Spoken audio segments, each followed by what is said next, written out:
Okay, నేను ఒకసారి అది నేను ఇవ్వనా సార్ క్లారిటీ, అది నేను ఇచ్చేస్తాను. The case was really difficult. The girl has gone through a lot of trauma. The child at the time that she was a minor.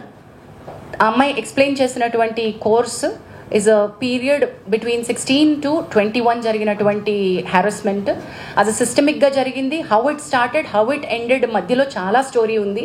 ఇది కేవలం sexual harassment at work place under one పవర్లో ఉన్నటువంటిది మాత్రమే కాదు, దీనిలో other legal courses కూడా చాలా చాలా ఇంపార్టెంట్గా తీసుకోవాల్సింది ఉంది.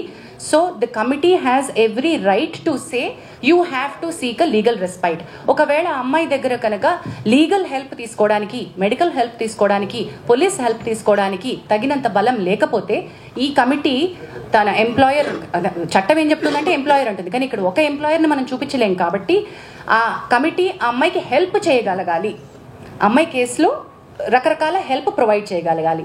ఆ బార్గెన్లోనే మనం తనని please approach police for this other case and thereby Bhumika help line అనే ఎన్జిఓ అమ్మాయికి సపోర్ట్గా నుంచుంది. మన పర్వ్యూలోకి రాదు, ఆ పర్టికులర్ బిట్ మన పర్వ్యూలోకి రాదు.